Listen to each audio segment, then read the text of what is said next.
Full मेहनत में लगे हुए हो हाँ, एकदम। चलें गुड। अच्छा मुझे एक बात बताओ, मैंने आप लोगों को IS-37 के रिलेटेड एक सवाल दिया था, क्या वो हो गया?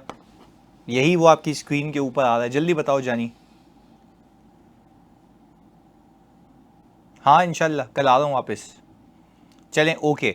अच्छा before we initiate this question और हम डिस्कस करें, प्लीज़ मुझे एक बात बताओ, प्लीज़ मुझे एक बात बताओ जल्दी से।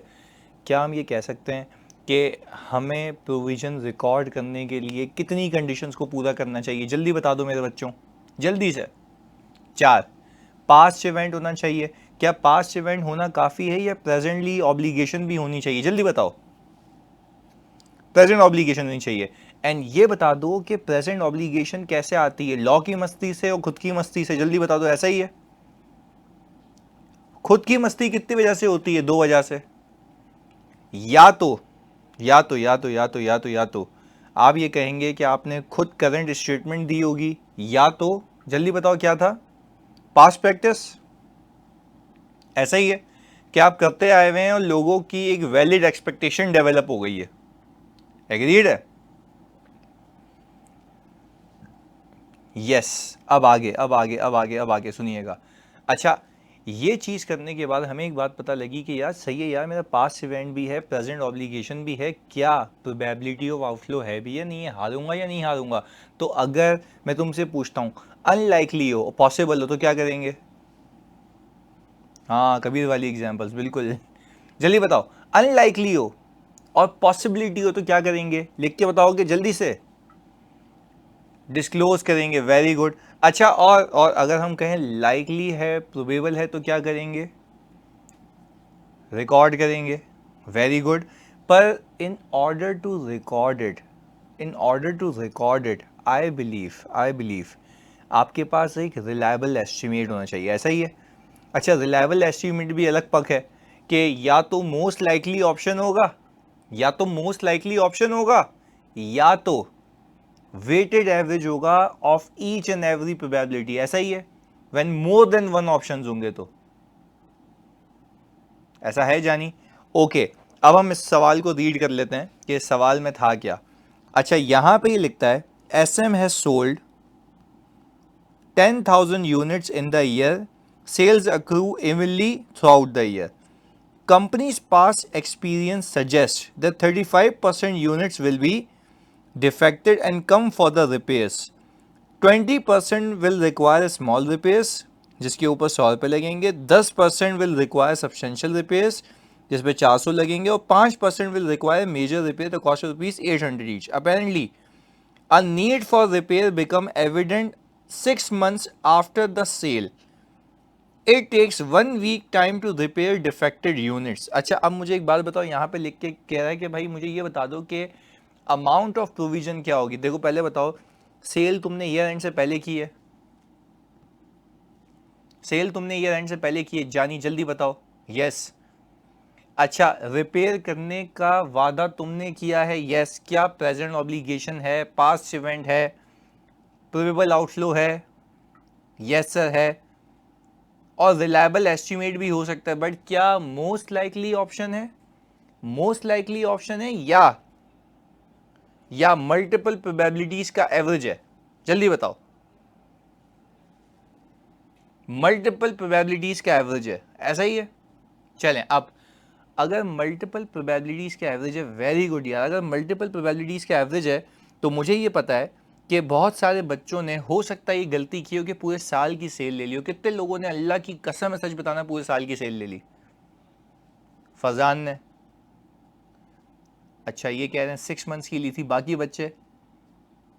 हसान ने पूरे साल की। देखो बताओ, लॉजिकल बात समझ आती है? जानी कि अब मेरा एक्सपोजर 6 महीने पे होगा ना।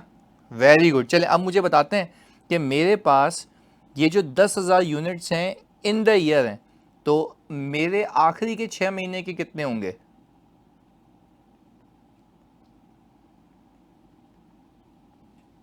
हाँ जी 5,000 यूनिट्स।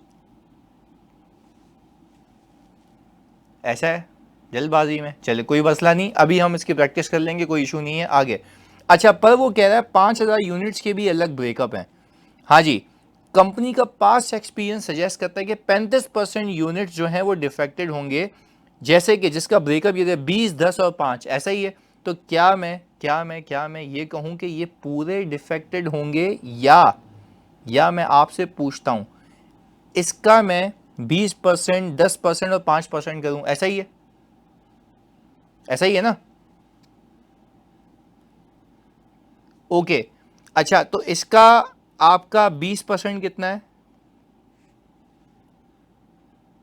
1000। बेहतरीन। इसका 10% कितना है? 500। और इसका 5% कितना है? 250। वो ये कह रहा है इनको रिपेयर करने के लिए जो कॉस्ट लगेगी, हम स्मॉल रिपेयर पे कह रहे हैं 100 रुपये लगेंगे, इस पे लगेंगे 400 और इस पे लगेंगे 800। हाँ भाई, इसका आंसर कितना आता है? 1 लाख। अच्छा, इसका 2 लाख। 2 लाख या 20,000? 2 लाख आता है। ओके, इसका कितना आ रहा है जानी? 2 लाख रुपए। अच्छा, अगर मैं टोटलिटी पे देखूं जानी तो कितना आ रहा है? 5 लाख। ये आ गया हिसाब किताब। चलें, 1 लाख 5 हो गया ना जानी। अब सिर्फ ये इलस्ट्रेशन 2 ही है, बिल्कुल ऐसा ही है। अच्छा, अब सुनिएगा, अब provision will be required for the sales in the second 6 months of the year as presumably the repair necessary in respect of sales in first 6 months have been completed. यानी जाहिर सी बात है, फर्स्ट 6 months वाले तो वैसे ही complete हो गए होंगे, उसकी तो पंचायत ही नहीं होगी, ऐसा ही है। अच्छा, अब तो हमने कहा कि भाई कुल मिला के हमारा 5 लाख रुपए का प्रोविजन है। सर डायरेक्ट प्रोविजन बताना था निकाल कर, बिल्कुल ऐसा है, पर हमने डिस्कशन भी कर ली ना हल्की फुल्की, क्लैरिटी है। अब आप अगर इजाज़त दें तो आपको एक पास पेपर के ऊपर फेंका जाए, क्या कहते हो? चलें, डन हो गया, आ जाएं। ये रहा आपकी स्क्रीन के ऊपर एक सवाल। हाँ कोई मसला नहीं, अभी कर लेंगे ना रोहान।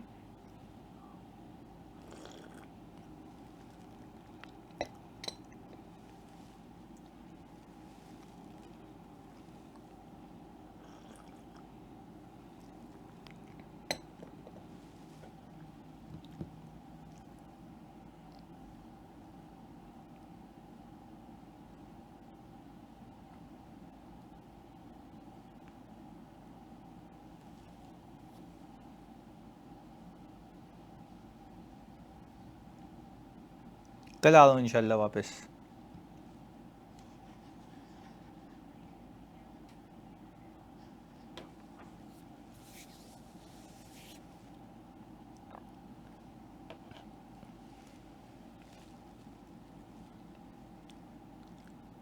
IS-21 के फर्स्ट 2 लेक्चर की PDF मैं लगवा देता हूँ, मैं लगवा देता हूँ।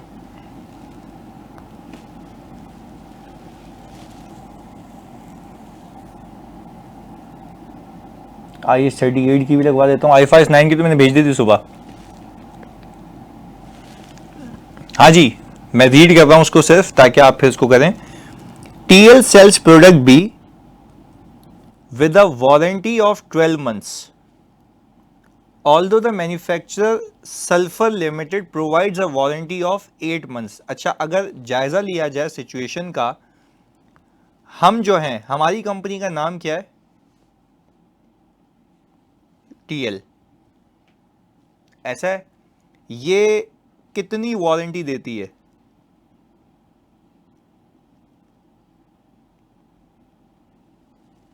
12 महीने की। चलें, ये बात समझ आ गई। ये 12 महीने की वारंटी देती है ऑल टुगेदर कस्टमर को। अच्छा, इसका सप्लायर कौन है? हाँ बाबू, इसका सप्लायर कौन है? SL, sulphur limited. वो कह रहा है कि भाई मैं 8 months की वारंटी देता हूँ। सही है। तो सिचुएशन कुछ ये है, warranty services are provided by the SL, however TL is responsible if SL fails to honour its obligation for this warranty.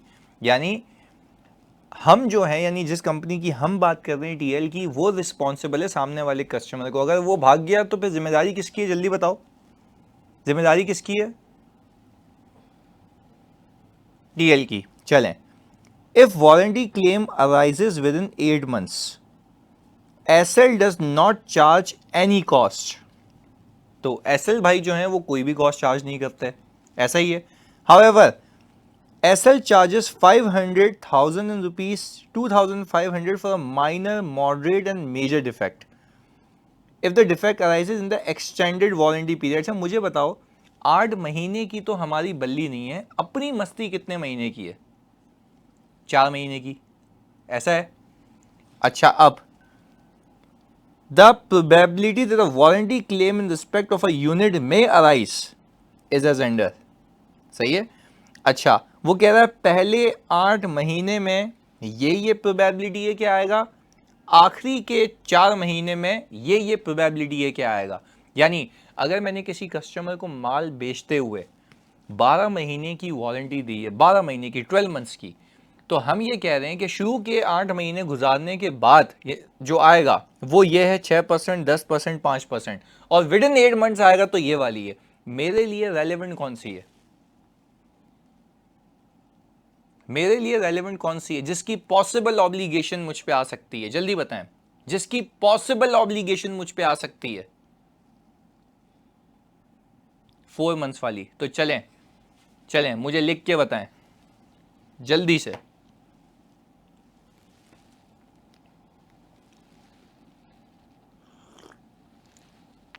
अब लिख के बता दें भाई।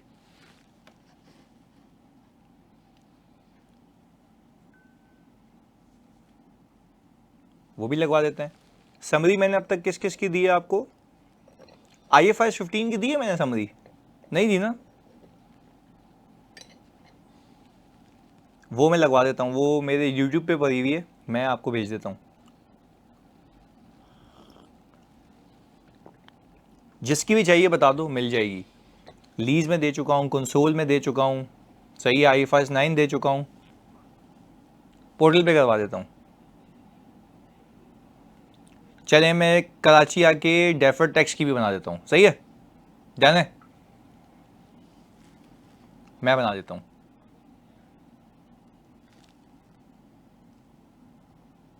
ड्राइव पे डलवा देता हूँ मैं और ग्रुप पे भी भेज देता हूँ, सही है, डन हो गया। चलें, ये करके बताएं मुझे। प्रैक्टिस सेशन का सीन ऑन है, बस I am coming back.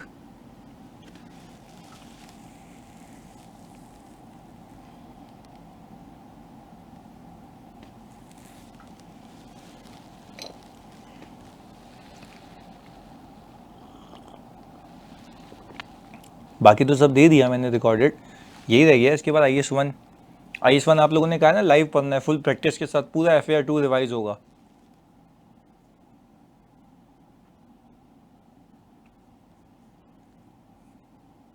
Live ना, सही है, डन।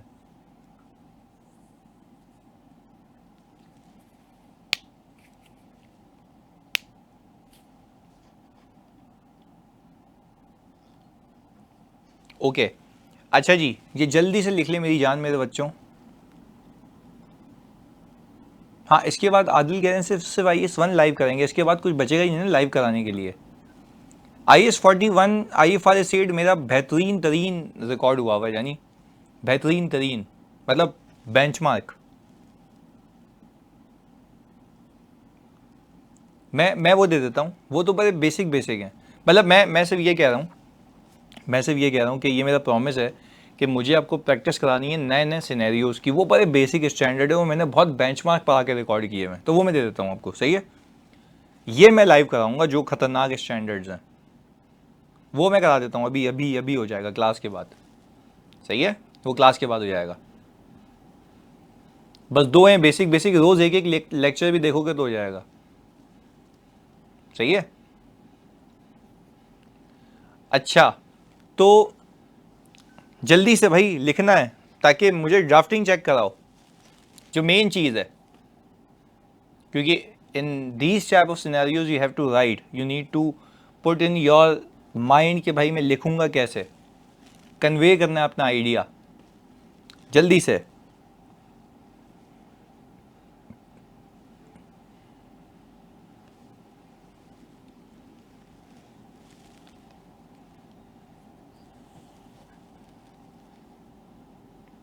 ओके, रिक्वायरमेंट ये है कि आपने ये बताना है कि मुझे इसका प्रोविज़न रिकॉर्ड करना चाहिए, नहीं करना चाहिए, करना चाहिए तो कितनी अमाउंट पे करना चाहिए।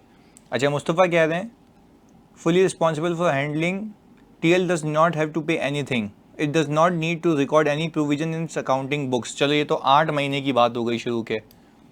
हाँ भाई, मुस्तफ़ा ने लिखा है कि पहले 8 महीनों में वो कुछ भी रिकॉर्ड नहीं करेगा because of the fact that जो टीएल है उसके लिए रिस्पॉन्सिबल नहीं है। ऐसा है, तो कोई प्रोविजन रिकॉर्ड नहीं होगा। अच्छा, कोई प्रोविजन रिकॉर्ड नहीं होगा बिकॉज ऑफ द फैक्ट कि मेरा प्रोबेबल आउटफ्लो नहीं है। क्या कहते हो, जल्दी बताओ, क्या मेरा प्रोबेबल आउटफ्लो नहीं है? जल्दी बताओ, ऐसा है इस वजह से। अच्छा, प्रोबेबल आउटफ्लो इसलिए नहीं है ना क्योंकि वो एंटरटेन करेगा पिछला बंदा, वो एंटरटेन करेगा पिछला बंदा। अच्छा, बट इसमें एक चीज है, हाँ अब एक चीज है, इसमें एक चीज मिस कर दी, जो फर्स्ट 6 मंथ्स हैं, 6 कह रहा हूं, 8 मंथ्स हैं, उसके रिलेटेड डिस्क्लोजर जाएगा, उसके रिलेटेड डिस्क्लोजर जाएगा। अच्छा, अब सुनिएगा मैं क्यों कह रहा हूं, अभी बताता हूं। मुझे बताओ इसमें कितनी बारी, क्योंकि मैं खुद प्रैक्टिस कर रहा हूं इसलिए कह रहा हूं, सुनना। फर्स्ट जो 8 मंथ्स हैं उसके रिलेटेड डिस्क्लोजर इसलिए जाएगा क्योंकि देखो यहां पे लिखा हुआ है TL is responsible if SL fails to honour its obligation. देखो बात समझे, अगर एसएल ने मना कर दिया, कौन जिम्मेदार है? जल्दी बताओ कौन जिम्मेदार है? एसएल ने मना कर दिया, कौन जिम्मेदार है? जल्दी लिख के बताओ। टीएल है, ऐसा ही है। तो मैं ये कह रहा हूं कि डिस्क्लोजर मतलब कंटिंजेंसी है, कंटिंजेंसी है कि हो सकता है कि मुझे देना पड़ जाए। पहले बताओ, बात याद आ रही है? बात याद आ रही है? क्योंकि आप कह रहे हैं, अब देखो मैं आपको कनेक्ट कैसे करता हूं, देखो यही तो सीख है, सुनो इधर, यही तो बच्चों को नहीं पता होता IAS 1037 में। सुनो अब, हाँ टेबल से बिल्कुल हसन बिल्कुल सही पहुंचे। तो अब मुझे एक बात बताओ भाई, मैं ये कह रहा हूं कि अनलाइकली है ना कि मुझ पे आए, ऐसा है, अनलाइकली है ना, पॉसिबिलिटी है, पर पॉसिबिलिटी तो है ना, पॉसिबिलिटी तो है ना कि हो सकता है कि तुम पे आ जाए। अच्छा, पॉसिबिलिटी है बट तुम लोग कह रहे हो प्रोबेबल नहीं है।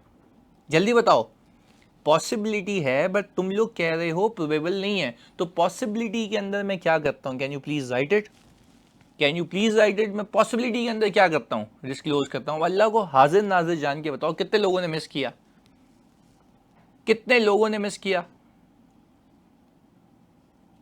चलें, सभी ने किया। ओके, तो पहले बताओ मेरे बच्चों, क्या बात समझ आती है? ये वो स्टैंडर्ड नहीं है कि जो बस लपेट, देखो जो आसान है वो मैं कहता हूँ आसान है, जो मुश्किल है वो मुश्किल है, सीधी सी बात है। पक्का करेंगे इसको, ICAW ACCA सबके सवाल करा दूंगा, सही है, क्लैरिटी है। तो अच्छा, तो अब हम ये कहते हैं, अब हम ये कहते हैं कि as during the first 6 months, सवाल से सिचुएशन को उठाना होता है ना, ऐसा है ना, सवाल से ही सिचुएशन को उठाना होता है ना। हाँ बिल्कुल, पास पेपर क्लास में करेंगे। ओके, यानी इस लाइन की वजह से डिस्क्लोजर आएगा जो आपने, हाँ एग्जैक्टली। अब सुनो, क्या हम ये कह सकते हैं during the first 8 months, during the first 8 months SL is responsible for the warranty claims, however if SL क्योंकि यही लिखा हुआ है ना, यही से कॉपी करूंगा, if SL fails to entertain the warranty claims then who is responsible? जल्दी बताओ, who is responsible? TL is responsible। as a result, अब वहां की अंग्रेजी को पिक करो, as a result there is a likelihood that TL may have to entertain these claims। ऐसा है, likely है ना, there is a likelihood that TL may have to entertain these claims, as a result a contingency should be disclosed in the financial statements। पहले बताओ मेरे बच्चों, बात समझ आती है?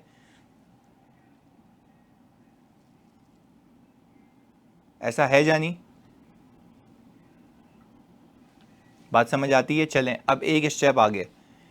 बकाया जो आपके 4 महीने, जरा उसकी अमाउंट बताते हैं।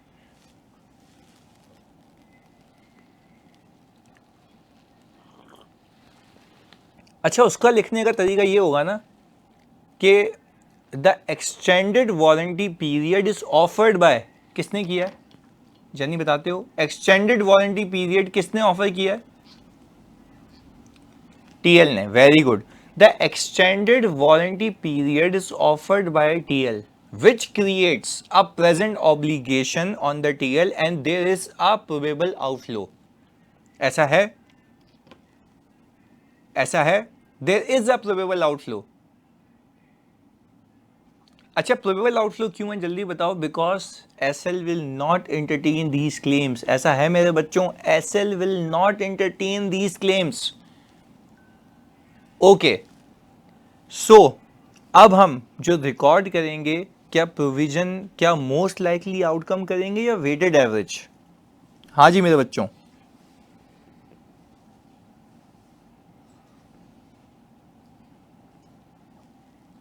Weighted average. अच्छा, तो आप मुझे बताते हैं कि आपकी अमाउंट कितनी आ रही है, जल्दी से बता दो।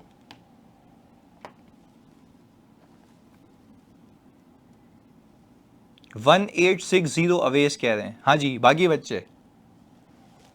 बच्चे मुस्तफ़ा भी कह रहे हैं 1860। ओके, हसन कह रहे हैं 3060। ओहो, एक अलग आंसर आ गया। स्माइल कह रहे हैं मेरा भी यही आ रहा है। चलो लेट्स सी आ जाए। अच्छा, पहले तो हम ज़रा ये नीचे वाला देख लें। डिफेक्ट्स की अगर बात करें तो हमने कहा 6% डिफेक्टिव, 10%, 5%, यही आ रहा था। 6, 10 और 5। ऐसा है? ऐसा है? बिल्कुल माइनस करना है, बिल्कुल माइनस करना है। अच्छा, आप देखें ये 720, ये 1200, ये 600 कैसे आया? कितने यूनिट्स बेचे हैं?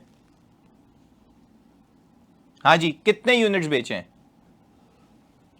कितने यूनिट्स बेचे हैं जानी? कितने यूनिट्स बेचे हैं जानी? 12,000। Very good. अच्छा, इस 12,000 को अगर मैं 6% से मल्टीप्लाई करूं तो कितना आता है? प्लीज बता दो यार। 720। इस 12,000 को 10% से मल्टीप्लाई करूं तो 1200।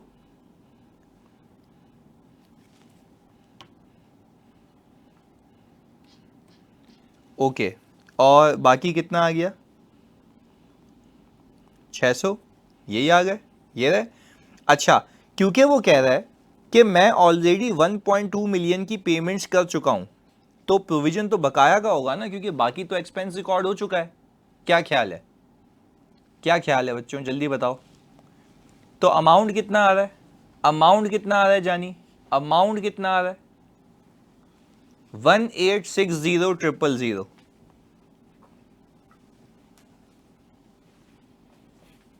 ये आ गया अमाउंट। क्लैरिटी है? जल्दी बताओ। पहले बताओ, थोड़ा सोचने का सलीका आया? अब देखो ये वाला लिखते हैं, फर्स्ट 8 मंथ्स वाला। Since SL is responsible for warranty claim arising in respect of this period, no cost is charged by SL, so no provision is required in TL books. However, since TL is responsible if SL does not honor its obligation for this warranty period, TL should disclose the fact as a contingent liability, क्योंकि there is a possibility कि वो बल्ली हम पे आ सकती है। ऐसा है? ऐसा है जानी? चलें, ओके। अब आप लोग अपने पास हेडिंग डालेंगे रीइंबर्समेंट एसेट की। एक खतरनाक एग्जाम्पल बनाते हैं इसके ऊपर ताकि मजा आ जाए।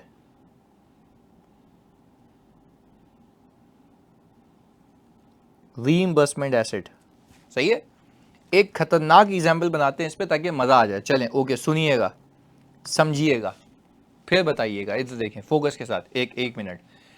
मैंने आपको PTCL के पेंशन की एग्जाम्पल दी थी, if you guys remember it.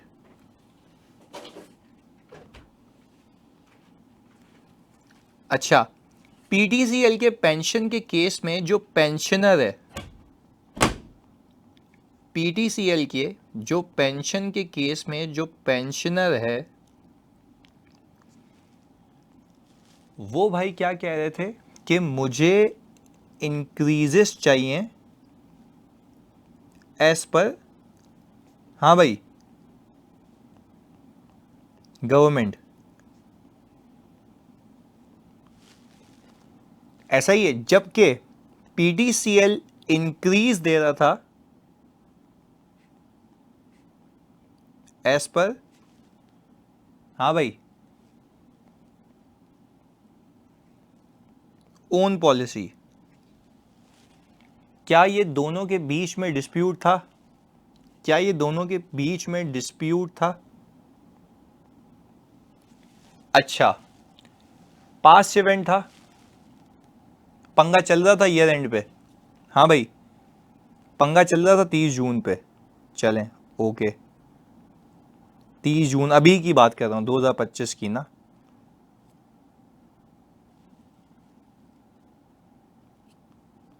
अच्छा, पास्ट इवेंट ऐसे कि हम ऑब्लाइज तो है ना पेंशन पे करने के, हम ऑब्लाइज तो है ना। पंगा ये है कि क्या मुझे इंक्रीमेंटल पे करनी है या मेरे अपने हिसाब से करनी है। पास्ट इवेंट तो है, प्रेजेंट ऑब्लिगेशन भी है, ऐसा है। अच्छा, अब तक जब तक डिसीजन नहीं आया था, मैं तुम लोगों से पूछ रहा हूं, सोच के बताना, जब तक डिसीजन नहीं आया था, यानी 30 जून 2025 अगर मेरा ईयर एंड है, 30 जून 2025 अगर मेरा ईयर एंड है, तो यहां तक इसका डिसीजन नहीं आया था, ऐसा ही है। तो हमने क्या कहा था, लॉयर ने मुझे कहा था, लॉयर सेड कि भाई पॉसिबल है कि हार जाओ। हमने क्या किया था इसको जल्दी बताओ।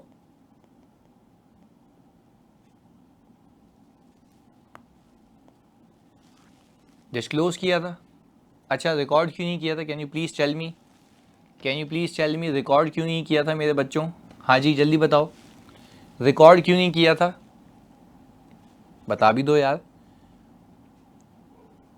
पॉसिबल था सर, प्रोबेबिलिटी तो नहीं थी कि आप रिकॉर्ड कर लेंगे। चलें ओके, ये डिस्क्लोज हुआ था। अच्छा, हुआ ये कि हम पहुँचे इस डेट के ऊपर, ख़तरनाक दिन फॉर पीटीसीएल, 10 जुलाई 2025, डिसीजन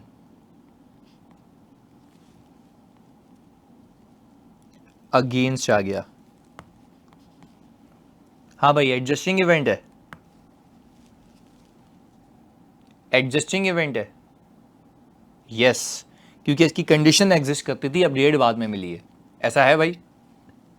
चलें, तो हमने कहा अब ये डिस्क्लोजर जो है वो रिमूव हो जाएगा और क्या हो जाएगा, हाँ भाई,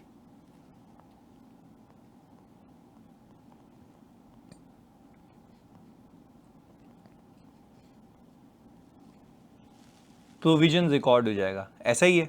ये पूरी कहानी चल रही है अभी। अच्छा, अब क्योंकि हम ऑडिटर हैं, हमें तो सब पता है। अच्छा भाई, पीटीसीएल एक नई तफरीह ले आया, एक नई चौरंगी।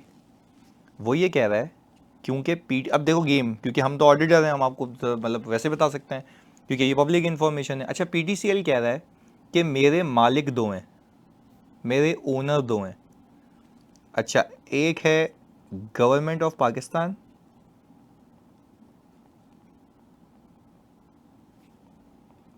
एक है एतसलात दुबई। कंट्रोल इसके पास है शेयर होल्डर एग्रीमेंट की वजह से, सही है। ये कह रहा है, ये कह रहा है, तो जानी प्रोविजन भी लायबिलिटी होती है। प्रोविजन इसलिए क्योंकि अभी तो मैं अंदाजे से रिकॉर्ड करवा रहा हूँ ना, उसमें आगे जाके एस्टीमेट में चेंज हो सकता है ना, इसलिए तुम लायबिलिटी लिख लो। सही है, तुम कहते हो लायबिलिटी रिकॉर्ड होगी, क्लियर है। In any case adjusting event है, सही है जानी, इन एनी केस एक एडजस्टिंग इवेंट है। चलो ओके आगे। अब मैंने कहा पीटीसीएल एक नई तफरीह लेके आया, जो कॉन्सेप्ट समझने जा रहे हैं अब। पीटीसीएल कह रहा है भाई मेरा जो मालिक है वो गवर्नमेंट ऑफ पाकिस्तान भी है, जो कि जिसने मेरे लिए 74% शेयर्स ओन किए हुए हैं। गवर्नमेंट ऑफ पाकिस्तान के शेयर्स कितने जल्दी बताओ? 74%। आइडियली कंट्रोल इसका होना चाहिए ना, बट क्योंकि इनके पास एक्सपर्टीज नहीं है तो इसने कंट्रोल किसको दे दिया? कंट्रोल किसको दे दिया जानी, जल्दी बताते हो? एतसलात को, ईएन को, सही है ओके। अच्छा अब पीटीसीएल कह रहा है कि जब ये प्राइवेटाइजेशन हुई थी, प्राइवेटाइजेशन का मतलब समझते हो ना कि गवर्नमेंट ओन्ड एंटिटी अब गवर्नमेंट से तब्दील होकर कंपनी के स्टेटस में जा रही थी, ऐसा है मेरे बच्चों? ओके आगे सुनना। तो जब ये उस स्टेटस में जा रही थी तो वहाँ पे ये लिखा हुआ था, गवर्नमेंट ने कहा था कि इनके राइट्स प्रोटेक्टेड हैं। किसने कहा था जल्दी से बताओ? हाँ जी, गवर्नमेंट ने कहा था कि उसके राइट्स प्रोटेक्टेड हैं, तभी तो ये केस किया था पेंशनर ने। बात समझ आ रही है? तभी तो ये केस किया था। किसने किया था केस? पेंशनर ने। और पेंशनर ने इस बेस पे किया था ना कि भाई हम तो गवर्नमेंट एम्प्लॉय थे, हमें तो गवर्नमेंट एम्प्लॉय वाले फायदे मिलने चाहिए। तो उनको क्या कहा गया था उस वक्त? जल्दी बताओ, उस वक्त उनको क्या कहा गया था? कि आपके राइट्स प्रोटेक्टेड हैं, पहले बताओ, बात समझ आ रही है? इसी वजह से तो केस जीते ना ये लोग, अच्छा एनीवेज पहले बताओ पूरी कहानी समझ आती है? इंटरेस्टिंग बनाने के लिए पूरी कहानी सुनाई, जल्दी बताओ पूरी कहानी समझ आती है मेरे बच्चों? ओके आगे। अब पीटीसीएल आया हमारे पास, पीटीसीएल कहने लगा अगर कि हम जो है रिसीवेबल फ्रॉम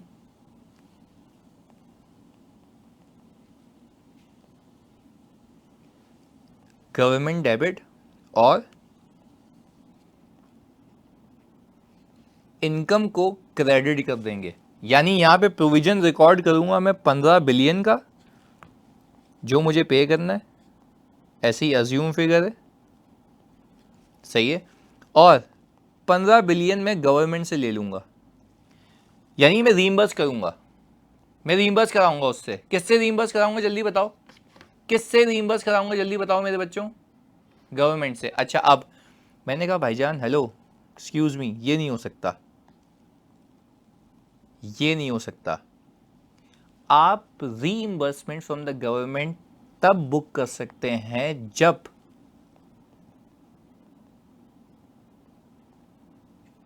वर्चुअली सर्टेन हो। मैंने कहा होल्ड ऑन, इसका क्या मतलब है भाई? स्टैंडर्ड ये कह रहा है कि किसी केस के अंदर अगर आप सामने वाली पार्टी से रीइंबर्समेंट बुक करना चाहते हैं तो पहले उस पार्टी को बोलो, लिख के दे के वो तुम्हें पैसे देगा। उसको हम क्या कहते हैं जल्दी बताओ? Virtually certain. क्या कहते हैं जल्दी बताओ? वर्चुअली सर्टेन हो। अच्छा मैंने क्या कहा मैनेजमेंट को? मैंने मैनेजमेंट को ये कहा भाईजान आप एक काम करें, अब सुनिएगा, आप एक काम करें, आपको ये रीइंबर्समेंट एसेट बुक करना है ना? उसने बोला जी। तो मैंने कहा एक काम करें, गवर्नमेंट से लिखवा दें। अच्छा अगर गवर्नमेंट लिख के दे दे तो क्या फिर ये रीइंबर्समेंट एसेट बुक हो सकता है? जल्दी बताओ, क्या बुक हो सकता है? यस, तब बुक हो सकता है, but in the absence of any uncertainty मैं उसको नहीं बुक कर सकता। तो इसका मतलब यह है सर, कि अगर आपको मैनेजमेंट आके बोले कि देयर इज अ प्रोबेबिलिटी कि मुझे गवर्नमेंट पैसे देगी, आप बोलोगे प्रोबेबिलिटी में नहीं जाता, प्रोबेबिलिटी पे लायबिलिटी में जाया जाता है। एसेट के केस में क्या होना चाहिए? जल्दी बताओ? एसेट के केस में क्या होना चाहिए जल्दी बताओ? वर्चुअली सर्टेन होना चाहिए। अच्छा देखो, यानी स्टैंडर्ड ये कह रहा है कि जब तुम पे ऑब्लिगेशन आए तो अगर वो प्रूवेबल हो कि तुम्हें देना पड़ेगा तो तुम लायबिलिटी फौरन रिकॉर्ड करो। अच्छा, फिर अगर तुम्हें किसी से पैसे लेने हैं, तो तुम्हें जिससे पैसे लेने हैं तुम्हें वो बुक करने का इख्तियार सिर्फ कब है, जल्दी बताओ। बुक करने का इख्तियार सिर्फ कब है, जब हो वो वर्चुअली सर्टेन, क्योंकि एसेट के केस में वो बड़ा रिजिड है, वो कह रहा है बिला वजह एसेट बुक करके इनकम नहीं बुक कर लेना पहले। अच्छा, और एसेट का मतलब क्या होता है, resource control by the entity, yes और no. As a result of past event, जिससे फ्यूचर इकोनॉमिक बेनिफिट्स आएंगे। अब जब वर्चुअली सर्टेन ही नहीं है तो कैसे आएंगे, पहले बताओ। बात समझ आती है मेरे बच्चों, भेजे में फिक्स होती है। यार जब वर्चुअली सर्टेन ही नहीं तो कैसे आएंगे। अच्छा, अब मेन क्लियर हो गया, बेहतरीन। आगे अब सुनो, अब ये तो कहानी पूरी समझ आ गई रियल लाइफ सिनेरियो से। अब आगे सुनो। कहने का मतलब ये है कि इसके लिए भी पास्ट इवेंट का होना लाजमी है। यानी मैं फॉर एग्जांपल ये कहूँ कि अगर इस केस के अंदर मैं ये कह रहा हूँ कि मैं रीइंबर्समेंट एसेट भी ईयर एंड से पहले बुक कर लेता, सब्जेक्ट टू गवर्नमेंट मुझे क्या कह देती, हाँ कह देती, ऐसा है। हाँ जी, गवर्नमेंट मुझे हाँ कहती तो मैं बुक कर लेता ना। यानी सर इसमें भी वही कंडीशंस पूरी होंगी, पास्ट इवेंट होना चाहिए पर प्रेजेंट ऑब्लिगेशन होगी या प्रेजेंट राइट होगा, जल्दी बताओ, हाँ या नहीं। प्रेजेंट राइट होगा। अच्छा, प्रेजेंट राइट के साथ साथ क्या प्रूवेबल आउटफ्लो होना चाहिए या मेरा वर्चुअली सर्टेन इनफ्लो होना चाहिए। हाँ जी, वर्चुअली सर्टेन इनफ्लो होना चाहिए, बेहतरीन। एक और चीज, क्या रिलायबल एस्टीमेट होना चाहिए, अच्छा, there is no reliable estimate, क्या अमाउंट रिकॉर्ड कर पाओगे। सिर्फ एक बेसिक सा मासूमाना सवाल है, नहीं कर पाऊंगा सर। क्लैरिटी, ये बात समझ आ रही है। अच्छा, व्हाट इफ मैं तुमसे एक टेक्निकल सवाल करता हूँ, सुनना, टेक्निकल सवाल करता हूँ प्लीज। अब मैं तुमसे ये कहूँ कि ये अगर गवर्नमेंट ने नहीं लिखा हुआ होता लॉ में, सही है ना। अच्छा, इसका मतलब ये नहीं था कि गवर्नमेंट राइट्स प्रोटेक्ट कर रही है तो इसका मतलब है वो पीटीसीएल को पैसे देगी। इस बात को समझ आ रही है बात, जल्दी बताओ, ये बात समझ आ रही है कि अगर गवर्नमेंट ऑफ पाकिस्तान ने ये लिखा हुआ है तो ये गारंटी नहीं थी पीटीसीएल को, गारंटी एम्प्लॉयज को थी। पीटीसीएल बिला वजह चांस बना रहा था अपने कि भाई क्योंकि उसने गारंटी दी है तो वो जिम्मेदार है। भाई वो क्यों जिम्मेदार है यार, वो तो कंपनी सौंप के चला गया। जब कंपनी खरीद रहे थे आप, तब आपको सोचना चाहिए था। पहले बताओ, बात समझ आ रही है, तो ये लीगैलिटीज आपको तब देखनी चाहिए थी ना। चले अब आगे सुने। अब अज्यूम करेंगे ये कुछ नहीं लिखा हुआ, पर पता नहीं क्या हुआ, हमने अप्लाई किया गवर्नमेंट ऑफ पाकिस्तान को और गवर्नमेंट ऑफ पाकिस्तान ने कह दिया कि सही है, हम आपको इसमें से 6 बिलियन वापस कर देंगे। क्या ये एडजस्टिंग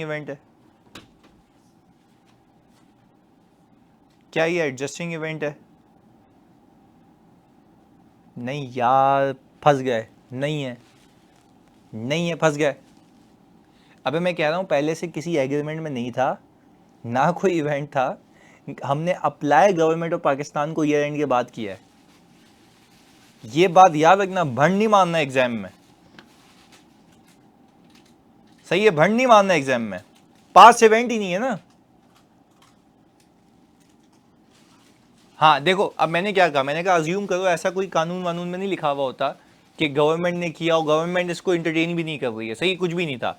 हमने ईयर एंड के बाद गवर्नमेंट से रिक्वेस्ट किया, प्लीज़ यार आप भी तो शेयर होल्डर हैं, आप ही से हमने खरीदी है कंपनी, प्लीज़ आप हमें वापस करें पैसे कुछ। उसने बोला 6 बिलियन में वापस कर दूंगा, जाओ। चलें जी, ओके। तो हमने ये कहा कि यार सही है कि हमने गवर्नमेंट ऑफ पाकिस्तान को अप्लाई किया ईयर एंड के बाद और गवर्नमेंट ऑफ पाकिस्तान ने वादा किया ईयर एंड के बाद। मैं तुमसे पूछता हूँ, क्या तुम्हारा प्रेजेंट राइट मौजूद था ईयर एंड पे? प्रेजेंट राइट मौजूद था मेरे बच्चों ईयर एंड पे। तो क्या अब इस अमाउंट को तुम ईयर एंड से पहले रिकॉर्ड करोगे? नहीं सर, नहीं करूँगा। अच्छा, लायबिलिटी रिकॉर्ड करोगे? यस, लायबिलिटी रिकॉर्ड होगी, लायबिलिटी अपनी जगह। हाँ, अब मुझे सुन, अब ये बात आई ना, ऐसा है जानी? पहले बताओ, क्रिस्टल क्लियर है कॉन्सेप्ट, तो मैं आगे लेके चलूं उसको। चलें, ओके, आगे सुनो।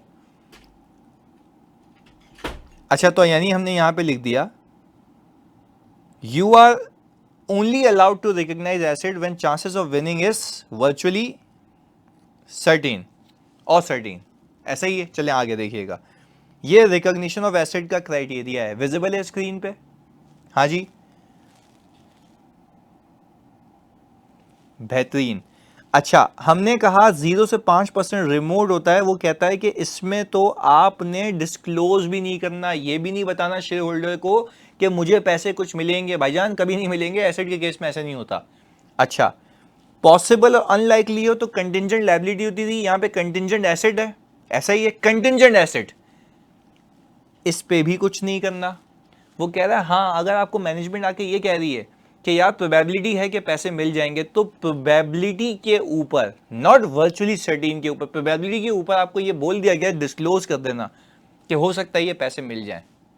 पहले बताओ बात समझ आ रही है? अगर लॉयर लिख के दे दे कि इन्होंने जो गवर्नमेंट ऑफ पाकिस्तान को क्लेम किया है उसकी प्रोबेबिलिटी है 55% चांसेस हैं कि इनको पैसे मिल जाएंगे, तो क्या तुम रिकॉर्ड करवाओगे या डिस्क्लोज कराओगे? हाँ जी, डिस्क्लोज कराएंगे। अच्छा, अब फिर हमने कहा वर्चुअली सर्टेन है तो क्या करेंगे? रिकॉर्ड करेंगे। और अगर सर्टेन है तो सर तो डेफिनेटली रिकॉर्ड करेंगे। पहले बताओ बात समझ आती है? अच्छा, अब एक मजे की चीज, एक मजे की चीज, आप लायबिलिटी बुक करेंगे, एक्सपेंस डेबिट करके लायबिलिटी को क्रेडिट करेंगे 15 बिलियन से, सही है? ये बनेगी और वहां पे एसिड बनेगा। अच्छा, एसिड कब बनेगा जल्दी बताओ? जब जब जब जल्दी बताओ क्या होगा? जब क्या होगा? Virtually certain. Very good. अच्छा, आगे स्टैंडर्ड आपको ये कहता है, स्टैंडर्ड आपको ये कहता है कि अगर आपको इनकम बुक करना अलाउड है वर्चुअली सर्टेन पे, तो आप इस इनकम और इस एक्सपेंस को नेट कर सकते हो,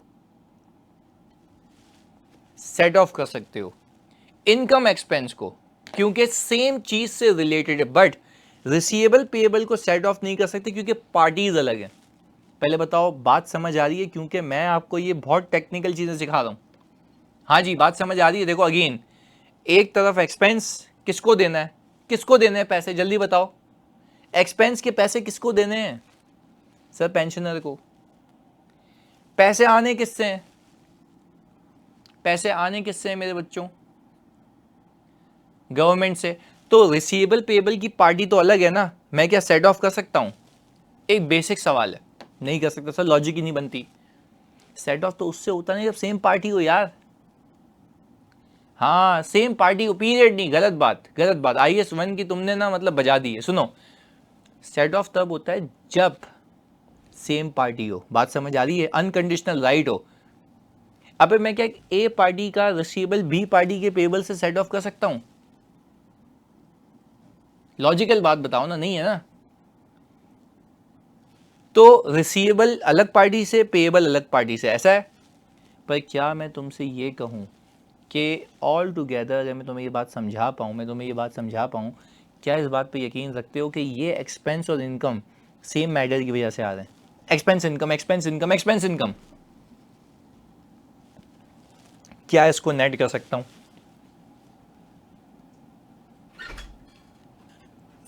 पक्की बात है, समझ आ रही है बात? भेजे में फिक्स होती है। डन हो गया। रीइंबर्समेंट एसेट समझ आया जानी? थोड़ा मज़ा आया? चलें, ओके, चलें, बेहतरीन हो गया। अब हम चलते हैं एक प्रश्न के ऊपर।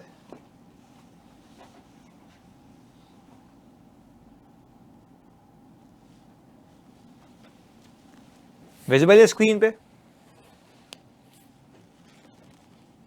चलें, ओके, रीड करें इसको।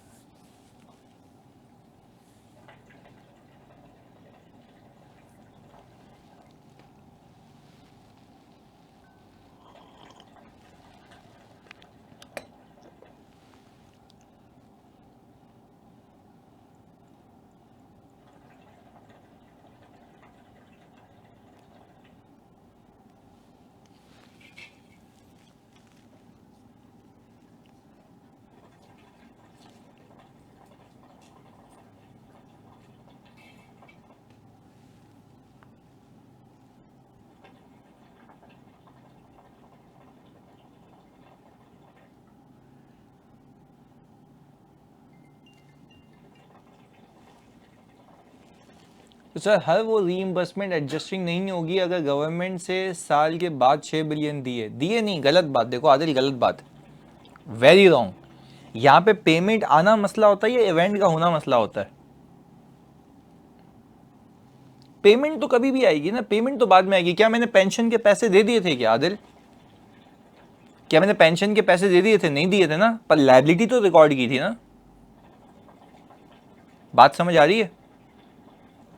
यानी लायबिलिटी तो रिकॉर्ड की थी ना। And we are here talking about the liability and recognition of asset. Accounting accrual basis पे होती है। मैं आपको ये कह रहा हूं कि आपको अक्रूवल बुक करना चाहिए नहीं करना चाहिए, ये डिटरमाइन करेगा क्या कि पास्ट इवेंट था या नहीं था, राइट था या नहीं था, probable inflow, virtual certain inflow है या नहीं है, ये सारी चीजें। क्लियर है Adil? Payment is not a criteria, your right is the criteria, your obligation is the criteria, past event is the criteria. हाँ जी, एबीसी कंपनी और उसका दोनों का बताना है। हाँ जी, एबीसी कंपनी और डीईएफ का दोनों का बताना है। अच्छा, एबीसी कंपनी कौन सी कंपनी है? जो पैसे मांग रही है।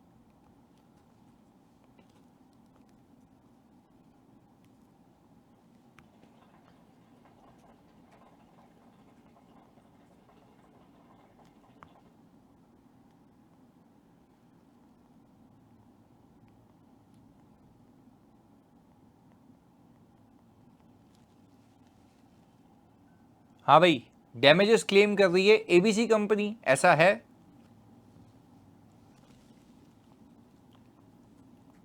और जो डीईएफ कंपनी है उसको हम लॉ की जबान में कहते हैं ये है डिफेंडेंट। ये डिफेंड कर रही है case. Provision amount is 80,000 because is probable and amount of rupees liability is probable certain disclosure कब देना उसका बता दें। हैं लायबिलिटी की प्रोबेबिलिटी सर्टेन डिस्क्लोजर क्या लिखा है भाई? अच्छा, यानी सर इस केस के अंदर अगर मैं इसको रीड करूं तो मुझे एक बात समझ आती है। एबीसी कंपनी ने केस फाइल किया है, एबीसी का लॉयर ये कह रहा है कि there is the likelihood that they will win the case. हाँ भाई, लाइकलीहुड में क्या रिकॉर्ड हो जाता है? कंटिंजेंट एसेट रिकॉर्ड कर लूं, डिस्क्लोज करेंगे। चलें, यानी हम ये कह रहे हैं ABC will disclose because of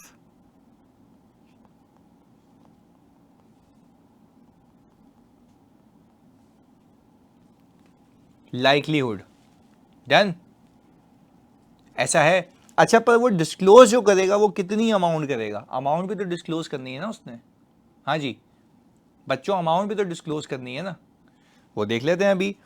However, they are unaware about the compensation that they would receive, यानी उनको नहीं पता कि पैसे कितने मिलेंगे। एक मिनट रुकना, उनको नहीं पता कि पैसे कितने मिलेंगे, सही है अभी तक। Senior lawyer Ritika is of the view that there is a 60% chance that they will receive 100,000, 30% chance that they will receive 75,000 and 10% chance that they will receive 50,000।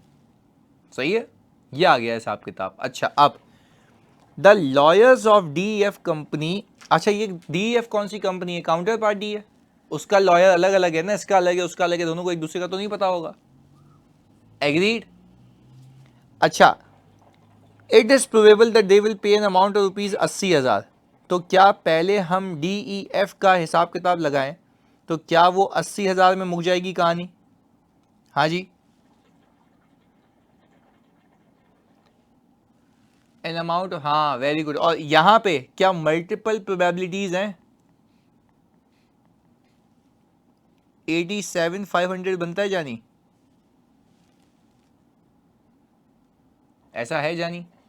तो हमने ये सीखा था ना, हमने ये सीखा था कि मोर देन वन आपके पास आउटकम होंगे तो आप वेटेड एवरेज लेंगे। मोस्ट लाइकली कब लेते हैं? जब दो हो, दोनों में से कोई एक पिक करना हो।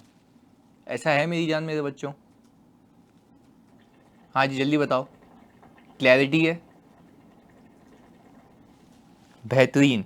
तो सर ये तो हो गया आपका रीइंबर्समेंट एसेट की कहानी, इसमें कोई मसला, मतलब बेसिकली हाँ डायरेक्ट। अच्छा इसमें इसमें इसमें ड्राफ्टिंग अगर करनी है तो मैं वैसे ही आपको बताता हूँ कि ड्राफ्टिंग के लिए हमें क्या ख्याल रखना है इसमें, वैसे बता रहा हूँ तुम्हें ओवरऑल। हाँ अभी इसकी बता देता हूँ, कोई मसले वाली बात नहीं है, 1 मिनट रुकिएगा, अभी बता देते हैं। पहले सबसे पहले बात कर लेते हैं हम DEF की। DEF की as per DEF lawyer, it is probable that DEF will have to pay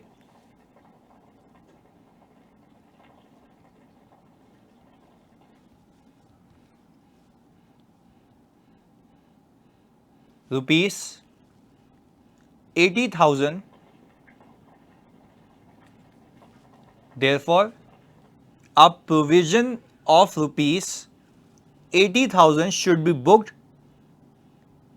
in the accounting records of DEF. हाँ भाई क्लियर है? सिर्फ आपने बता दिया कि भाई ये हो जाएगा। अच्छा अब ABC लिमिटेड के लिए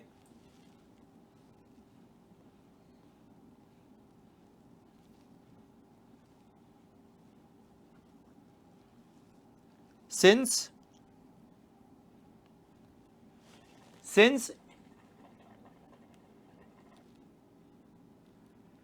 why the iPad voice command is so pathetic, हाँ ऐसा तो है, ये तो होता ही है भाई। ओके जी चलें हम जरा in the opinion of the lawyer of ABC there is a likelihood that ABC will win the case. As a result, ABC will disclose a contingent asset by amount of rupees 87,500. हाँ जी पहले बताओ बात समझ आती है? बात समझ आती है? जल्दी बताओ बात समझ आती है? क्लैरिटी है?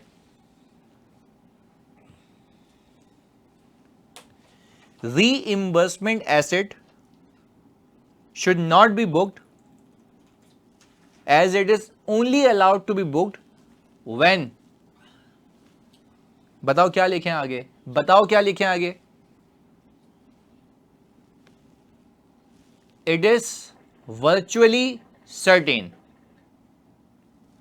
वेरी गुड यार, बेहतरीन। ओके सर पेपर स्ट्रेटजी जो टॉपिक वाइज कैसे ट्राई करें रिमेनिंग टाइम में? हाँ वो बिल्कुल बता देंगे जानी, पहले ये कर लेते हैं ना जानी। सर मेरा 43 पे, अच्छा देखिए अगर आपका 43 पे फेल हुआ था तो आपको ज़्यादातर ना जो ज़्यादातर फोकस करना चाहिए वो प्रैक्टिस पे करना चाहिए। देखो अगेन मैंने पूरे FAR2 में जो मेजॉरिटी टाइम लगाया आपके कॉन्सेप्ट्स के साथ साथ प्रैक्टिस पे भी लगाया, मल्टीपल सवाल किए, तब तक किए जब तक दिमाग में फिक्स नहीं हुआ, सही है ना? तो ये मुझे पता है थोड़ा सा ट्रिकी एरिया है, तो इसलिए मैं खुद लिख लिख के भी करा रहा हूँ, जो तुम कह रहे हो वो भी करा रहा हूँ, सही है ना? बात समझ आती है? तो पेपर स्ट्रेटजी अब ये होनी चाहिए। देखो मैं हमेशा कहता हूँ कितने बच्चे ऐसे हैं जो रेगुलरली अच्छे से अपना जर्नल रिवाइज कर रहे होते हैं, जल्दी बताओ।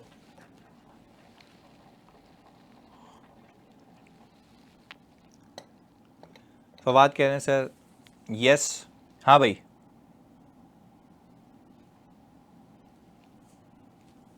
रेगुलरली क्या है इस बार? अच्छा भाई नॉट मी, तो वेरी गुड, मतलब बड़े फखर से बता रहे हो भंगियों सारे, चलें वेरी गुड। अच्छा भाई अब रजिस्टर नहीं, हाँ अब देखो अब तो नहीं किया ना रिवाइज, अब इसकी एक स्ट्रेटजी है, वो क्या है?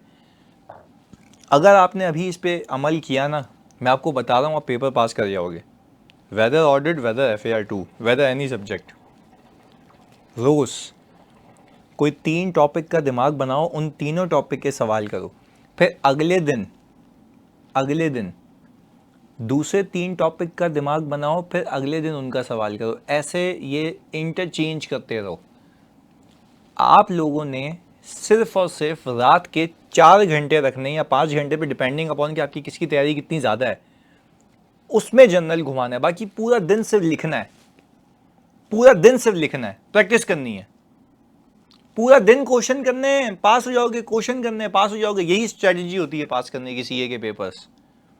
पूरे दिन सिर्फ पास पेपर्स करो, पूरे दिन पास पेपर करो। अच्छा देखो, मैंने उस दिन भी बताया था कि जैसे बच्चे मुझसे पूछते हैं कि अपनी बुक के, मैंने देखो बुक में आपको पता है 100 सवाल, 60 सवाल, 80 सवाल ऐसे डाले हुए हैं, सही है।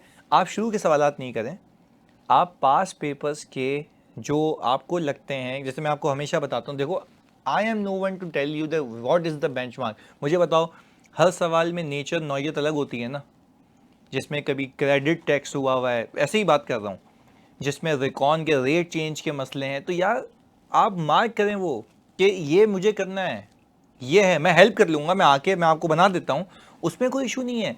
पर यार टीचर कोई नहीं होता आपको बेंचमार्क बोलने वाला यार कि ये बेंचमार्क सवाल है। अच्छा, एक टीचर अगर सारे सिनेरियोज एक सवाल में डाल देगा तो क्या वो खाक प्रैक्टिस हुई? वो तो टाइम मैनेजमेंट के साथ हो ही नहीं सकता। हाँ जी, मुझे बताओ, क्या टाइम मैनेजमेंट के साथ हो सकता है? नहीं हो सकता ना। तो कोई टीचर नहीं कर सकता यार ये कि बेंचमार्क सवाल दे दिया मैंने, सब है इसके अंदर। भाई सब नहीं हो सकता, सब अगर तुमने डाल दिया तो वो तो टाइम मैनेजमेंट स्किल्स की ऐसी की तैसी हो गई बच्चे की। आप सिंपल एक काम करें, आप सिंपल एक काम करें, पास पेपर उठाएं, देखें टैक्स क्रेडिट किस में आया हुआ है, रेट चेंज किस में आया हुआ है, ये सारी चीज़ें, टैक्स लॉसेस किस में आए हुए हैं, रीवैल्यूएशन किस में आया हुआ है, मार्क कर लो यार। देखो मैं आपको क्या कह रहा हूँ, रोज़ एक सवाल, रोज़ एक सवाल, मैं तो एक नहीं 3 कह रहा हूँ। ओ भाई वो खुद ही रिवाइज होता रहेगा, सब केसेस करने। Yes exactly. अच्छा अब तरीका क्या है? तरीका ये है, आपको चीज़ें तो याद है ना। मैं पता है क्या, चलो मैं आपको हिंट दे देता हूँ करने की, कैसे करनी है। सही है, सुनना। आपने अपना जर्नल उठाया, नोटिंग की हुई है प्रॉपर?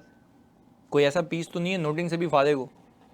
नोटिंग तो की हुई है ना, लिखने का टाइम दिया था पूरे, ऐसा ही है। अब आगे सुनो, वेरी गुड। चलें, अल्लाह का शुक्र है, या अल्लाह तेरा शुक्र है कि इन्होंने नोटिंग की हुई है। अगर अच्छा भाई, अब मुझे एक बात बताओ कि जब तुमने नोटिंग की हुई है, प्लीज़ सुनना, अब जब तुमने नोटिंग की हुई है, तुम्हें सिर्फ एक काम करना है कि तुम्हारे दिमाग में ये है कि यार मुझे कल अगले दिन जो अभी आने वाला है उसमें कंसोलिडेशन और डेफर्ड टैक्स करना है।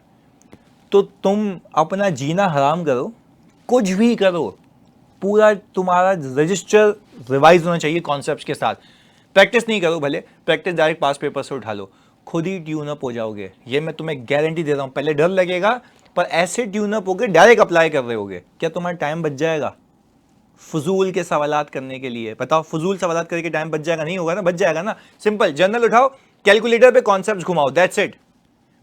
बाकी मैं तुम्हें समरीज दे रहा हूं, वो आखिर में वो देख के चले जाना। हाँ मैं वही कह रहा हूँ, वही कह रहा हूँ। देखो ये कह रहे हैं ना कि इससे ज़्यादा टाइम रिवीजन में लग जाता है, ये तो मैं तुम्हें स्ट्रेटजी बता रहा हूँ। अच्छा, रिवीजन जर्नल घुमा के ज़्यादा अच्छा होता है या अप्लाई करके ज़्यादा अच्छा होता है? जल्दी बताओ। अप्लाई करके। तो that's what I am asking, that's what I am saying, apply करो प्लीज़, खुदा के वास्ते। अच्छा फिर अगेन रिपीट कर रहा हूँ, स्ट्रेटजी क्या होगी आज के बाद हमारे पेपर को पास करने की? मुझे अगर कल कंसोलिडेशन और डेफर्ड टैक्स करना है, आज मैं सोऊंगा नहीं, क्योंकि तुम्हें कोई पढ़ाना नहीं है, तुमने कोई कमाना नहीं है। आज तुम जर्नल घुमाओ ढीठ बन के।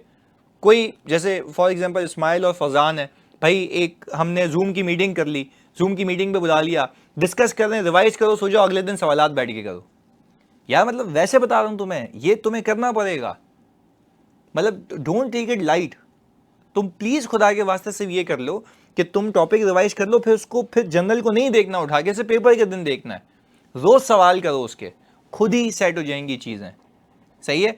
तो मेरी आपको रिकमेंडेशन ये है कि कोई भी 3 मुश्किल हो जाएंगे तो 2 टॉपिक के सवालात आप करें। सही है। फिर अगले दिन स्विच करें, ऐसे पूरे हफ्ते में पूरा FAR 2 रिवाइज होता रहेगा। हाँ जी, पूरे हफ्ते में पूरा FAR 2 रिवाइज होता रहेगा। और जैसे ही रिवीजन हो जाएगा सारे टॉपिक्स, फिर आपको ये समझ आ जाएगा यार मुझे किस टॉपिक पे थोड़ा सा टाइम ऊपर लगाना है, किसको नीचे करना है, तो खुद समझ आएगी ना बात। यस, ऐसा ही है। और बाकी न्यू सिनेरियोज में तुम्हें टेंशन देने के लिए मैं कराची वापस आ रहा हूँ, उसका तुम बेफिक्र रहो, पर पहले प्लीज़ खुदा के वास्ते ये कर लो जो मैं तुम्हें कह रहा हूँ। सही है जानी, बात समझ आती है। कल मैं वापस आ रहा हूँ, जाने कल ऑन कैंपस नहीं होगी, कल सुबह ही होगी, मुझे फ्लाइट ही रात की मिली है, मतलब वो अवेलेबल ही नहीं थी, तो इंशाल्लाह परसों होगी ऑन कैंपस, बट कल हम सुबह यहीं से लेंगे। सही है? नहीं नहीं अनइम्पॉर्टेंट नहीं रखो भाई, मार्च 25 वाले सब करना है। चलो ओके, अच्छा अब फोकस के साथ इधर ऑनर्स कॉन्ट्रैक्ट। ऑनर्स कॉन्ट्रैक्ट, ये नाम सुना सुना सा लग रहा है, 15 में किया था। अच्छा, अब हम वैसे अगर रिकॉल करें IFRS 15 में जो मैंने तुम्हें कराया था ये, और बहुत डिटेल में कराया था मैंने, याद है तुम्हें कहा था कि कॉन्ट्रैक्ट थोड़ा सा रिकॉल करते हैं, फिर यहाँ पे एग्जांपल भी बनाता हूँ तुम लोगों के लिए। मुझे लगता है, मुझे याद आ रहा है कि एक कॉन्ट्रैक्ट अगर लॉस मेकिंग हो गया था तो उसका लॉस आगे जाके बुक होना था सेल और COGS में। If you guys can remember, sale और COGS में जाके बुक होना था, याद है? सेल बुक होगी कम की, कॉस्ट बुक होगी ज़्यादा की, तो लॉस बुक हो जाएगा। ऐसा है, 15 में सिखाया था, वो यहाँ से निकल के आया था, 15 में सिखाया था, यहाँ से निकल के गया था वो वहाँ पे। मैंने कहा मैं यहाँ पे आके भी बताऊंगा, तो वो रिकॉल करवा रहा हूँ। सही है? यानी अब मुझे हल्का सा रिकॉल हो रहा है, मुझे हल्का सा रिकॉल हो रहा है, प्लीज़ सुनना। हाँ भाई जल्दी, हल्का सा मुझे रिकॉल हो रहा है, ये मतलब ये रिकॉल हो रहा है कि यार आपने वहाँ पे ये किया था कि अगर एक कॉन्ट्रैक्ट ओवरऑल लॉस मेकिंग हो गया था तो जितना लॉस उस साल तक बुक हुआ था वो तो हो गया था, फिर आपने मजीद भी बुक किया था जो आगे जाके बुक होना था। याद आ रहा है? प्लीज़ क्लैरिटी दे दो उस पर यार। जो आपने आगे जाके बुक करना था वो भी आपने आज बुक कर लिया था, क्योंकि लॉस इमीडिएटली बुक होता है। एग्रीड? जिस साल का है, मैचिंग कॉन्सेप्ट के हिसाब से चलें, बेहतरीन हो गया। अच्छा, अब यहाँ पे एक इलस्ट्रेशन बनाते हैं, फ्रेश सी, ताज़ी सी, ऐसा ही है, वहाँ पे किया हुआ भी नो। अच्छा, अब मैंने ये कहा कि मैं जो हूँ June 1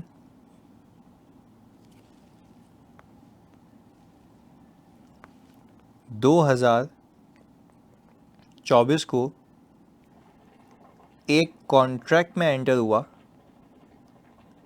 सही है, कि मैं बाय करूँगा 5000 यूनिट्स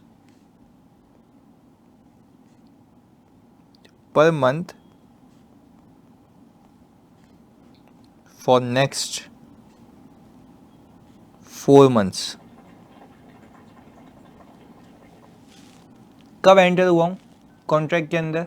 जल्दी बताओ, ये नहीं भूलना, 1 जून को। अच्छा ओके, हमारा ईयर एंड है भाई 30 जून 2024। हुआ ये कि मैंने ये जो कॉन्ट्रैक्ट किया था वो किया था इसलिए क्योंकि हमारे पास एक कस्टमर है, यहीं पे बनाते हैं, हमारे पास एक कस्टमर है, इसने हमसे प्रॉमिस किया था कि हम इसे, प्लीज़ सुनना, हम इसे जो है गुड्स सेल करेंगे। चलिए, ये भी बात समझ आती है, हम इसे गुड सेल करेंगे। अच्छा, अब जब हम इसे गुड सेल करेंगे, सुनिएगा, हम जब इसे गुड सेल करेंगे तो हम इसको ये कह रहे हैं कि भाई मैं आपको यही 5000 यूनिट्स पर मंथ सेल करूंगा, और इसकी जो प्राइस होगी वो होगी 102 पर यूनिट। और यहाँ पे हमने जिससे ख़रीदा है उसको हम कह रहे हैं कि मैं 70 रुपये पर यूनिट पे मैं खरीदूंगा। क्या मैं अभी फ़ायदे में हूँ? क्या मैं ओवरऑल फ़ायदे में हूँ? ओके, मैं आपसे ये पूछता हूँ जून के महीने में 28 तारीख तक मैं कहूँ कि मैंने उसको क्योंकि मैंने उससे वादा क्या किया है, 5000 यूनिट्स पर मंथ खरीदूंगा, 5000 यूनिट्स पर मंथ खरीदूंगा, सही है। तो मुझे बताओ, मैं अज्यूम कर रहा हूँ कि जून के 28 तक मैंने पूरी उसको सेल कर दी थी 5000 यूनिट्स की, तो मैंने सेल्स कितने की बुक की होगी? Can you please help me calculating the sales? हाँ जी पाजी, 5000 इंटू 102, 5000 इंटू 102, हाँ जी 510, चलें ओके, 5,10,000 आ गया। सीओजीएस कितनी बुक की होगी?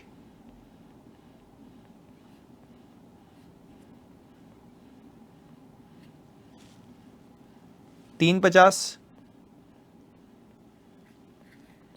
प्रॉफिट कितना आया जानी? प्रॉफिट कितना आया जानी? 160।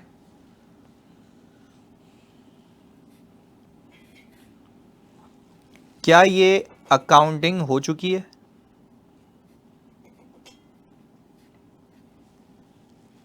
यस हो चुकी है। अच्छा हुआ ये कि 29 जून को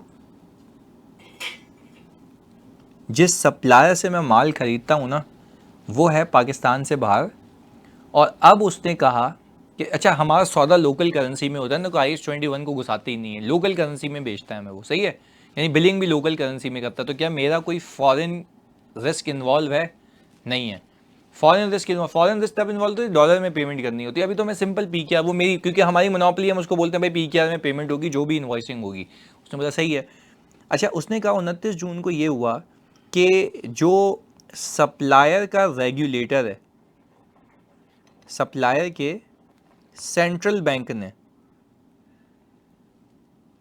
किया ये कि एक्सपोर्ट के ऊपर ड्यूटी लगा दी, एक्सपोर्ट के ऊपर ड्यूटी लगा दी, सही है भाई। अच्छा जब एक्सपोर्ट के ऊपर ड्यूटी लगा दी तो मुझे बताओ, अब वो इसके अंदर ना ऐड हो गया 40 रुपये पर यूनिट। अच्छा मैं तुमसे पूछता हूँ, मेरा ओवरऑल कॉस्ट कितनी हो गई?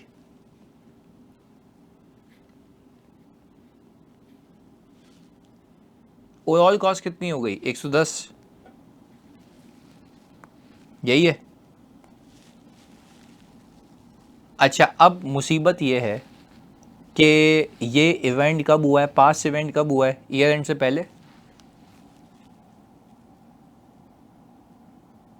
हाँ पक्की बात है। ओके, तुम प्रेजेंटली ऑब्लाइज हो कॉन्ट्रैक्ट पूरा करने के लिए, वैसे ही बात कर रहे हैं। चलो हाँ कह रहे हो। अच्छा क्या प्रोबेबल है कि तुम्हारा लॉस मेकिंग कॉन्ट्रैक्ट है? प्रोबेबिलिटी है सर? सर्टेन है? सर्टेन है सर, सर्टेन है, सही है। ओके, रिलायबल एस्टीमेट हो सकता है कितना लॉस है? रिलायबल एस्टीमेट हो सकता है कितना लॉस है? अच्छा पहले अल्लाह को हाजिर नाजिर जान के बताओ, all of you are connected? All of you are connected? Yes connected है। अच्छा अब मैंने कहा कि भाई अब होगी ऑनरस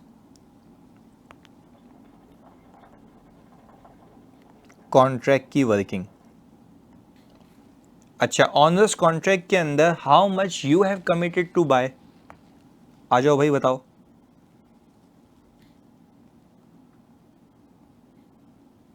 हाँ जी, 5,000 नहीं जानी, यही तो गेम है।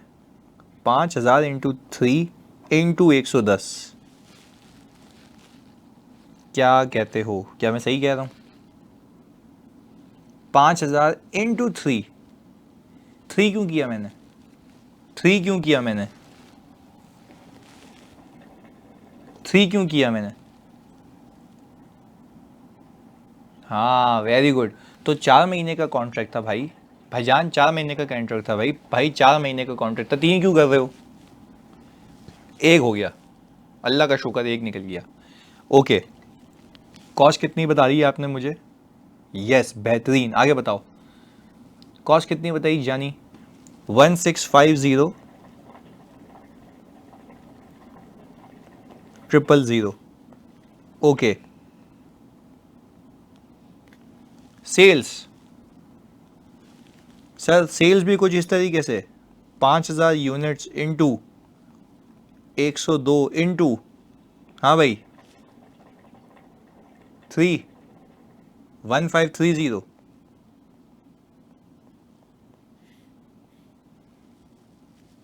कितना आ रहा है लॉस? हाँ 1,20,000।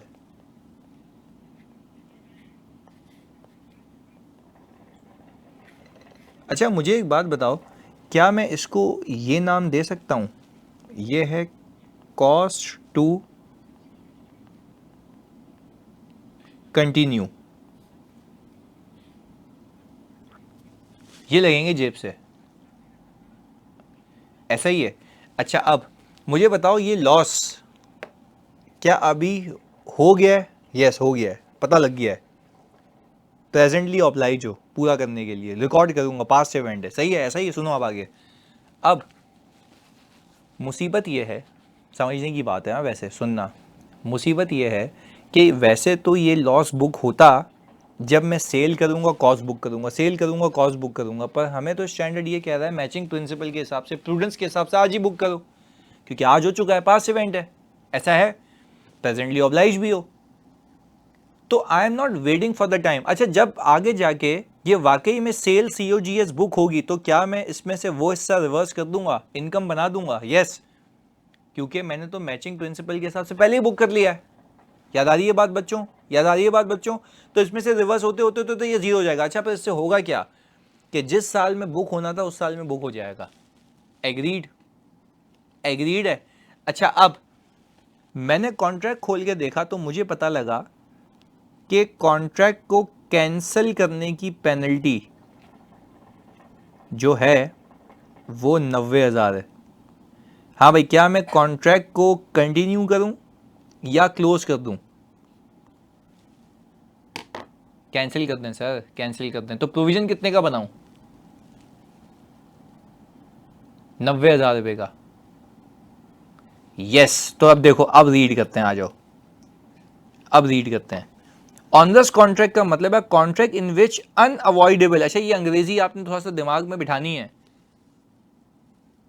हाँ जी अब सुनो, अब अ contract in which unavoidable, a contract in which unavoidable cost of meeting the obligation under a contract exceeded the economic benefits expected to be received under it। यानी अगर ये सिचुएशन सवाल में आई होती तो आप ये कहते, इसमें ये पूरे लफाजी के साथ, पूरी लफाजी के साथ आप ये कहते कि the cost to complete the contract, ये देखो ये लिखा हुआ ना यहाँ पे, a contract in which unavoidable cost of meeting the contract obligation under the contract is, कितनी है? Unavoidable cost of meeting a contract कितनी है? 1650 has exceeded the economic benefits to be receive from the contract. वो कितने economic benefits to be receive from the contract कितने हैं? Yes बिल्कुल ऐसा ही है जैन, 1530 ऐसा ही है। तो हम क्या कहेंगे? This has become a onerous contract. तो पहले बताओ लिखने का तरीका समझ आया? जब भी ऐसी सिचुएशन आएगी तो यहां से अंग्रेजी वहां पे टिप्पणी है, फिर रिपीट कर रहा हूं, क्या लिखोगे वापस से बता रहा हूं। In this contract unavoidable cost of meeting the obligation under the contract has exceeded the economic benefit receive to be the contract. ये जो अमाउंट आएगी वो बता दोगे, और इससे पहले जो सवाल में सिचुएशन होगी वो थोड़ा सा जिक्र करोगे। ऐसा ही है ना कि भाई since the company has entered into a contract to purchase 5,000 units per month, and at the same time the company has committed to sell 5,000 units to the customer, but before the year end prices have gone up and अब यहाँ से कहानी शुरू करोगे, before the year end prices have gone up, और यहाँ से कहानी शुरू करोगे, as a result unavoidable cost of meeting the obligation under the contract have exceeded the economic benefits to be received from the contract. As a result, this contract has become a, जल्दी बताओ, as a result, this contract has become a onerous contract. तो पहले बताओ पूरा scenario समझ आता है कि कैसे कैसे कैसे कैसे कैसे करके उसको वहां पे कंक्लूड करना है, पूरा सिनेरियो बना के. Very good. अच्छा अब आगे. अनअवॉइडेबल कॉस्ट का मतलब है कॉस्ट जो कि इंकर होगी होगी चाहे कॉन्ट्रैक्ट फुलफिल हो या ना हो, ऐसा ही है. ओके. अब मेजरमेंट वो कह रहा है cost to complete the contract हमारे केस में कितनी थी, 120 है. Cost to complete the contract ऐसा ही है. और penalty to cancel the contract. तो फिर उसके बाद आप लिखोगे ना, in this scenario a provision of rupees 90,000 should be booked because it is lower than the cost to complete the contract and that is rupees 1,20,000. ऐसा ही है. बात समझ आती है जानी. तो पहले बताओ ऑनर्स कॉन्ट्रैक्ट आपके भेजे में दिमाग में फिक्स होता है? यस. चलें ओके. तो अभी आज की क्लास को इतना रखते हैं. सही है जी. फिर सर लॉस एक दफ़ा ही बुक हो जाएगा, रिवर्स कैसे होता है? भाई आपने आदिल IFRS 15 लिया है, लॉस बुक होगा तो आगे सेल और COGS जब बुक करोगे मेरा भाई, तो सेल और COGS में फिर लॉस आएगा 5,000 यूनिट्स पे. आदिल 5,000 यूनिट्स पे सेल और COGS पे फिर लॉस आएगा. तो दिमाग में डाल रहा हूं ना, हाँ तो बोल कि 5,000 यूनिट्स के ऊपर फिर आपका लॉस आएगा जब बेचोगे 1 महीने का. तो वो लॉस फिर से बुक हो गया. कितनी बार बुक हो गया भाईजान, कितनी बार बुक हो गया? 2 बार. तो ये जो प्रोविजन रखा हुआ था उसमें से उतना हिस्सा रिवर्स करके इनकम बना देना ताकि वो नेगेटिव ये पॉजिटिव सेट ऑफ हो जाए, क्योंकि लॉस तो पहले ही बुक हो चुका है. याद आ गया? चलो ओके. हाँ बिल्कुल, तभी तो हम इस पे भी काम कर रहे हैं ना. सही है. चलें ओके. तो फिर इंशाल्लाह मिलते हैं अगली क्लास में. पहले बताओ थोड़ा सा ये गेम समझ आ रही है कि IAS 37 कैसे चलता है? मैं देख लेता हूँ उसको दुआ. चलें ओके. चलें देन मिलते हैं इंशाल्लाह. सुबह क्लास है हमारी, तो प्लीज़ अवेयर होके आना, रिवाइज करके आना ताकि हम इसको भी पास पेपर्स पे भी लेके जाएं. मैंने बहुत सारे पास पेपर कराने. चलें जी ओके. अल्लाह हाफिज़.